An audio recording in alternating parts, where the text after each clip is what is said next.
This video is brought to you by Squarespace. When it comes to websites, online stores, etc., there's no place to build a beautiful online presence like Squarespace.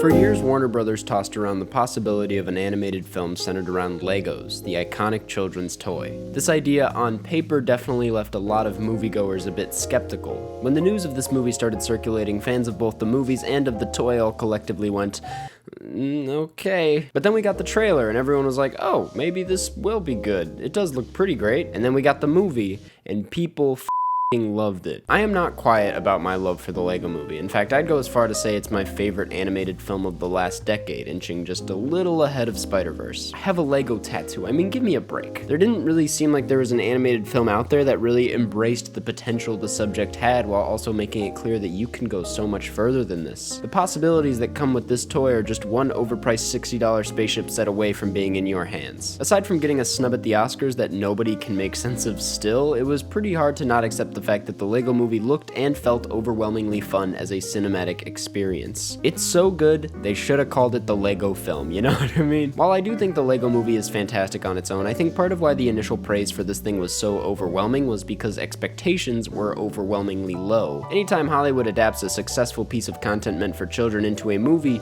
it usually turns out kinda because most of the time that thing isn't meant to be adapted into a movie, it's just a very easy win financially. Because hey, if my kids love Bratz, you bet your ass they're gonna force me to take them to that movie. And the thing about movies for families is it's never just one ticket. Cha-ching! So on the outside, the Lego Movie looked like another one of these studio cash grabs because, you know, it's Lego. But because it's Lego, this was actually an idea that could be amazing if done right, which it was. The downside to all of this is that obviously when something is pretty successful, you bet your ass they'll try to do it again. A toy brand being both a hit with critics and at the box office means more toy brand movies, whether that be making an Ugly Dolls movie or a few more Lego movies or even, God forbid, making a Playmobil movie. I'll never forget the day I was going through AMC A-List looking for a movie to watch when at the very bottom I saw a single 11 a.m. showtime for the Playmobil movie. I, similar to everyone who first came across this movie, went, wait, this exists? The Playmobil movie is more than just a bad movie. It's actually a pretty fascinating thing that exists. Because when you realize you haven't heard of it, you think, oh, well, maybe it's just one of those shitty bootleg movies, you know what I mean? Like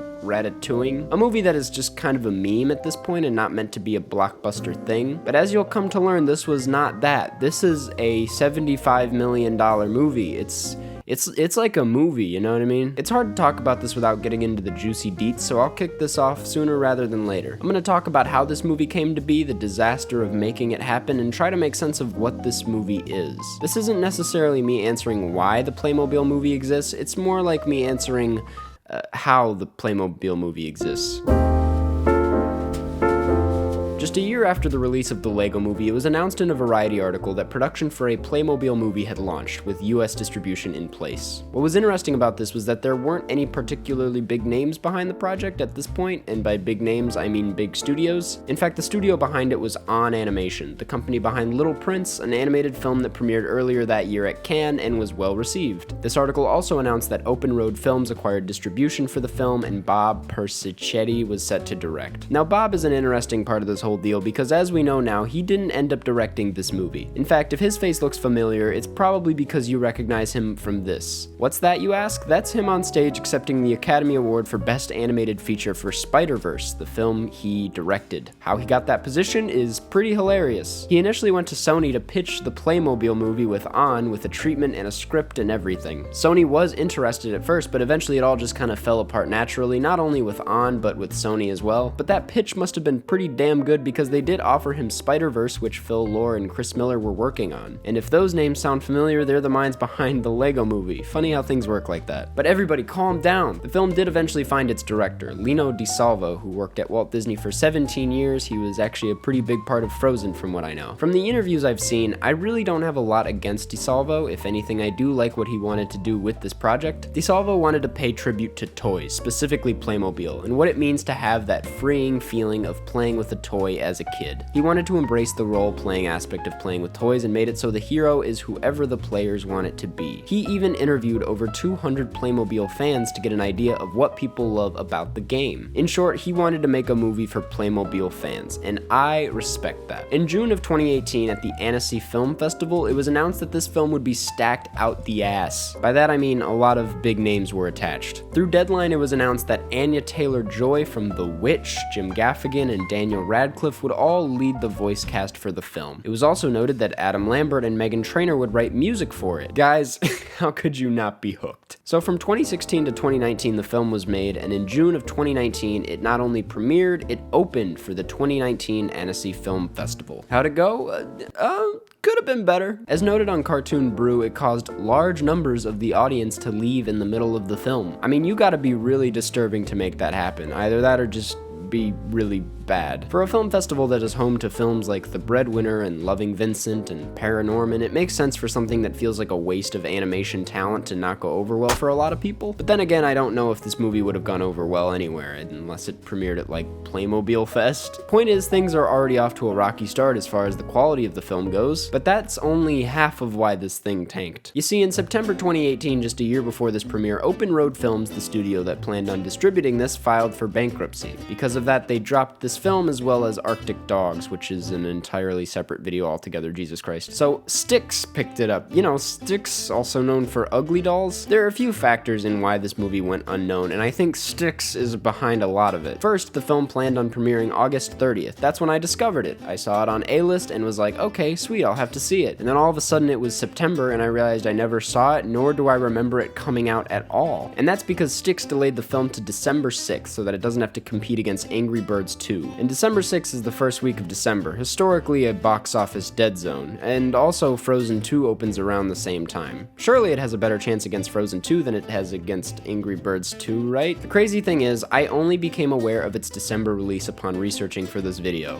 After giving up in September, I gave up entirely, and without paying attention, I never knew this thing hit theaters. A lot of this makes sense though. According to Forbes, most of the advertising for the film happened in theaters, probably before kids' movies, but seeing as though Abominable was the only film around the same place where you could have seen a trailer, not a lot of people knew about it. The trailers apparently were also kind of a disaster in that the first one and the second one pitched completely different movies. Like, not slightly different, I mean completely different. According to slashfilm.com, the first had a synopsis that suggested it was more of a family-oriented film about a brother and sister who accidentally end up in the Playmobil world and need to make their way home. That is what the movie is.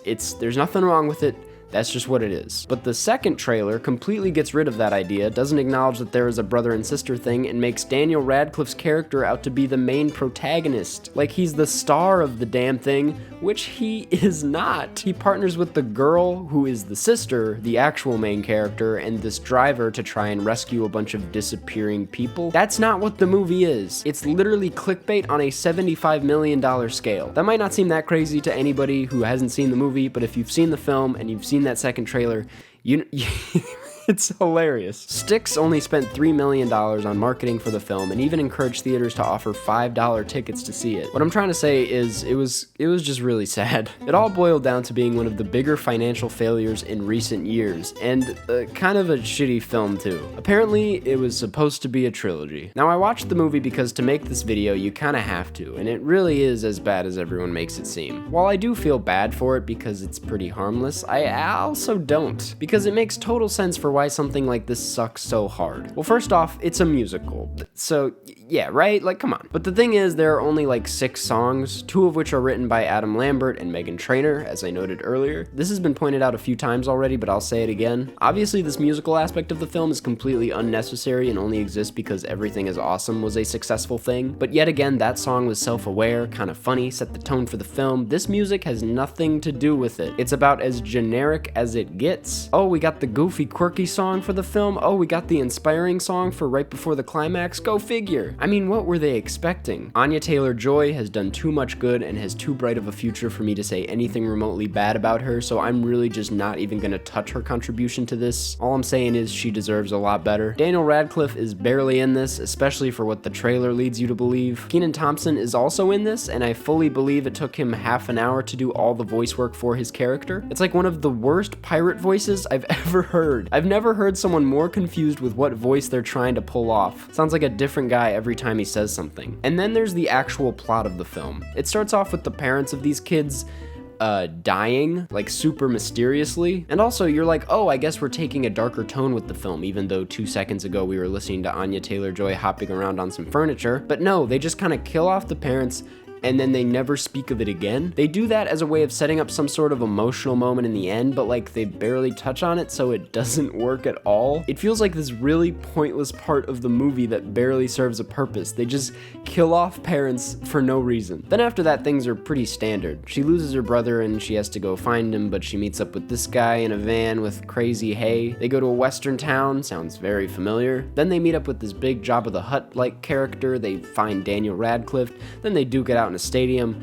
It's like the most generic plot possible. It's not bad, it works as a story, but I think because of how little personality it has, it really just comes across like a box of stale Cheez-Its. The real issues with this film lie deeper in the concept of it. For one, we gotta look at why the Lego movie can pull off the toy thing in movie form. It's because the appeal of Lego is the creative aspect of it, that you can use these toys to make an idea of yours come to life, that anything you want to have happen can theoretically happen in your own little Lego universe. Playmobil, first of all, doesn't have that aspect to their toy. Playmobil was fun as a kid. I did have a few sets. I don't have a Playmobil tattoo, but they had a specific setting you could play with. I had the farm set. I could only do farm stories, can't go past that. You can't make a weird red building with one window in Playmobil, only in Legos. But second of all, the movie doesn't embrace anything Playmobil has going for it. This movie could be about any toy. All it's saying is, yeah, Playmobil has a wide variety of sets and characters to play with, because Playmobil is mostly already built sets. It isn't saying, look at what you can create, it's saying, look at what we created. Whereas the Lego movie is saying, honestly, just buy a pail full of bricks and knock yourself out. So then there's the characters. How do I put this? No toy is more iconic than a Lego minifigure. The little yellow body and the thing on the head, even the face, it's all instantly recognizable. The Playmobil minifigure, on the other hand,